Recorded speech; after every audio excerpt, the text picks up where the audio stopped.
ধারাবাহিকের শুরুতে দেখা যায় বিদ্যা কলেজে গিয়ে প্রফেসর এস এম কে বলছে, আমি না ভারতবর্ষের সব থেকে বড় কলেজ বানাতে চলেছি, আর আমি চাই না আমাকে কেউ বিরক্ত করুক। আর হ্যাঁ, এটা তো ফ্যাক্ট যে তোমাদের আর কিছুদিনের মধ্যে এই কলেজ থেকে ঘাড় ধাক্কা দিয়ে বের করে দেওয়া হবে, কারণ আমরা এই পুরো কলেজটাকে নতুন করে করছি। মাস্টার মশাই তখন বলছে, আমি ওকে কি ভেবেছিলাম আর ও কি বেরোলো, একজন বহুরূপী কোতাগারে। আমি ওকে এখানে একদম সহ্য করতে পারছি না। তুমি একটা মুখোশধারী সাপ, আমি তোমাকে ঠিক চিনেছিলাম। আরে আমিও একজন মাস্টার মশাই, আমিও ছাত্রছাত্রীদের পড়িয়েছি, সারা জীবন আমাদের ছাত্রছাত্রীকে নিয়েই কেটে গেছে।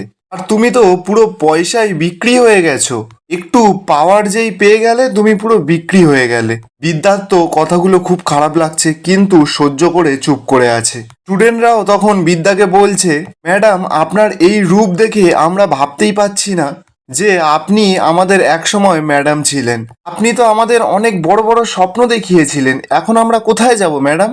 বিদ্যার বডিগার্ডরা তো তখন সকল স্টুডেন্টদের সরিয়ে দিয়ে বিদ্যাকে নিয়ে চলে যায়, কিন্তু বিদ্যা যখন যাবে মাস্টার মশাই পেছন থেকে বিদ্যাকে বলছে, তুমি একদিন বলতে না বিনা পুস্তকে হবে না, হাতে বেত তুলে নিতে হবে।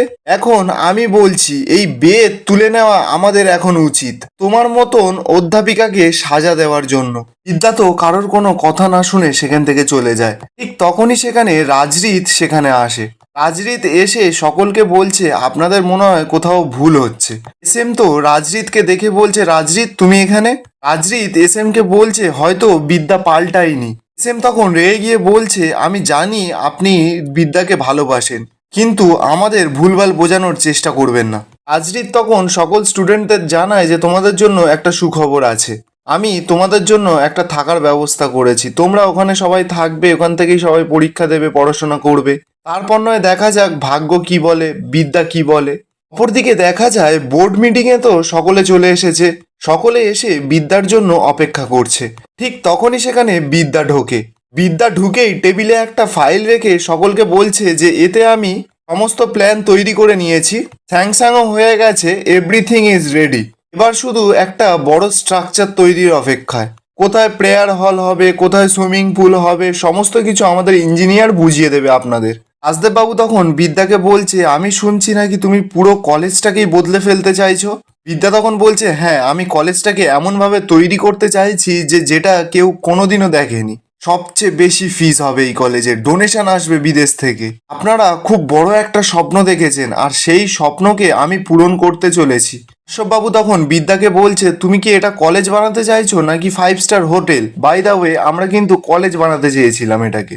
বিদ্যা তখন কাশ্যপকে উচিত শিক্ষা দেয় আর বলছে, প্রথমত আপনি আমাকে তুমি বলবে না, আমাকে সবসময় আপনি বলবেন।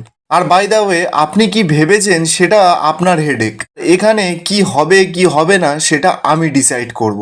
আর তুমি ডিসাইড করতে পারবে না, ওই রাজদেব চ্যাটার্জি ডিসাইড করতে পারবে, শুধুমাত্র আমি ডিসাইড করবো এখানে কি হবে। শ্রাবণ তখনই বলে ওঠে যে দিদি তুই বোঝার চেষ্টা কর। বিদ্যা তখনই খুব জোরে চিৎকার করে বলছে, নো দিদি, কেউ এখানে দিদি নয়, ভাই নয়, বোন নয়, এখানে আমি শুধু লিডার। তোমাদের পরিবারের সঙ্গে আমার কোনো সম্পর্ক নেই।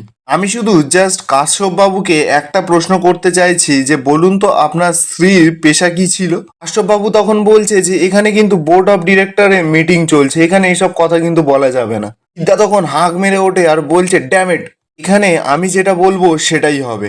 এখন কিন্তু আপনাদের আমাকে প্রয়োজন। আপনারা ভালো মতন জানেন যে আমাকে মাথায় না রাখলে ছাত্রছাত্রীরা সমস্ত কিছু গুড়িয়ে দিয়ে যাবে। তাই সোজাসুজি আমি যেটা জিজ্ঞাসা করছি সেটা বলুন। কাশ্যপ ব্যানার্জি তো প্রথমে কিছুই বলতে চাইছিল না। বিদ্যা তো খুব জোর করায় কাশ্যপ বলছে, তেমন কিছু একটা করতেন না যদিও বা। ঠিক তখনই সেখানে অনেক বোর্ডের মেম্বাররা বলছে, এটা কি হচ্ছে এখানে, এটা কিন্তু পারিবারিক বিষয় নিয়ে আলোচনা করবার জায়গা নয়। বিদ্যা তো সকলের ওপর আবার রেগে যায়, বলছে আমি যখন কোনো কথা বলবো না এখানে কেউ কিন্তু কোনো সাড়া করবেন না, তাহলে ঘাড় ধাক্কা দিয়ে এখান থেকে বের করে দেবো। কাশ্যপ বাবু তখন ভয় পেয়ে গিয়ে বিদ্যাকে বলছে, তোমার মা একজন প্রফেসর ছিলেন। বিদ্যা তখনই কাশ্যপ বাবুর সামনে একটা ফাইল ঠেলে দিয়ে বলছে, কেসটা পড়ে নেবেন, ওনাকে খুন করা হয়েছিল। কিভাবে খুন করা হয়েছিল সেটার একটা রিপোর্ট করা হয়েছে, তবে আগের কেসটা সম্পূর্ণ ফেক ছিল। এই খুনের পেছনে কৃষ্ণ গোপাল নামে একজন অপরাধী লুকিয়ে আছে, আর তাকেই আমি খুঁজে বেড়াচ্ছি। আর যদি এটা প্রমাণ হয়ে যায় যে এই খুনের পেছনে আপনি কাশ্যপবাবু যুক্ত ছিলেন, তাহলে কিন্তু আমি যে আপনাদের পরিবারের কি হাল করব সেটা আপনি ঠিক বুঝতে পারছেন না। এতদিন শুধু আমার হাতে শিক্ষা ছিল, আমার হাতে পুস্তক ছিল, আর এখন আমার হাতে এসেছে পাওয়ার। এই বলেই বিদ্যা ওখান থেকে বেরিয়ে পড়ে। এরপর কাশ্যপবাবু আবারও কৃষ্ণগোপালকে ফোন করে বলছে মেয়েটা মাথার ওপর উঠে বসে নাচছে, এবার সময় এসে গেছে মেয়েটাকে সরিয়ে দাও, নইলে কিন্তু সমস্ত কিছু ফাঁস হয়ে যাবে। কৃষ্ণগোপাল বলছে ঠিক আছে, আমি দেখছি। এরপর কৃষ্ণগোপাল সেখানে ফোনটা রেখে ওখানে থাকা একটা মেয়েকে বলছে যুক্তা একটা অপারেশন করতে হবে। যুক্তা তখন বলছে যে কি করতে হবে আমাকে? কৃষ্ণগোপাল তখন বলছে একটা মেয়েকে খুন করতে হবে, কিন্তু কোনো গুলি নয়, কোনো বন্দুক নয়, গুলি আর বন্দুক ছাড়া তুই এই খুনটা করতে পারবি। যুক্তা তখন বলছে তোমার মতন না কোনো বাপ আমি পৃথিবীতে দেখিনি। লোকে তার মেয়েকে ডাক্তার বানায়, ইঞ্জিনিয়ার বানায়, আর তুমি আর তার মেয়েকে খুনি বানিয়েছো। এটা শুনে পুরো পরিষ্কার বোঝা যাচ্ছে যে কৃষ্ণগোপালের মেয়েই হচ্ছে যুক্তা। তাকে দিয়ে কৃষ্ণগোপাল খুন, মার্ডার, ক্রিমিনাল পুরো বানিয়ে দিয়েছে। অপরদিকে দেখা যায় বিদ্যা একটা জায়গায় বসে খুব কাঁদছে, কারণ সকলে তো বিদ্যাকে ভুল বুঝেছে, সকল স্টুডেন্টরা। বিদ্যা কাঁদছে আর বলছে যে আমি সকলের কাছে ক্ষমা চাইছি, আমি যে এই নিষ্ঠুর আচরণটা করছি সেটার জন্য আমি ক্ষমা চাইছি, কিন্তু বিশ্বাস করো আমি যা করছি শুধুমাত্র তোমাদের জন্যই করছি। আমি খুঁজে বার করবই যে আমার মাকে কে খুন করেছে। এরপর বিদ্যার ফোনে দেখা যায় যুক্তা ফোন করেছে। বিদ্যা তখনই যুক্তাকে জিজ্ঞাসা করছে যে আপনি আমার নাম্বারটা কোথা থেকে পেলেন। যুক্তা তখন বলছে যে অনেক কষ্ট করে নাম্বারটা খুঁজে বের করেছি। যুক্তা বিদ্যাকে বলছে যে ও নাকি বিদ্যার কলেজে অ্যাডমিশন নিতে চায়, বিদ্যার অনেক বড় ফ্যান। বিদ্যা তখন যুক্তাকে বলছে অ্যাডমিশন নিতে চাইলে ওকে এসে কলেজে যোগাযোগ করতে হবে। যুক্তা তখন বলছে যে আমি কলেজে গিয়ে যোগাযোগ করেছিলাম, কিন্তু ম্যাম আমার মার্কসটা একটু কম আছে, কিন্তু আমি আপনাকে অনেক মোটা ডোনেশন দেব। ম্যাম বলছি আমি কি আপনার সঙ্গে দেখা করতে পারি? বিদ্যা তখন সরাসরি জানিয়ে দেয় যে আমি এইরকম ধরনের ফোন রিসিভ করি না, আর আপনি এসে অফিসে যোগাযোগ করুন। যুক্তা তো অনেক করে বিদ্যাকে বারবার করে রিকোয়েস্ট করছে ভর্তি নেওয়ার জন্য।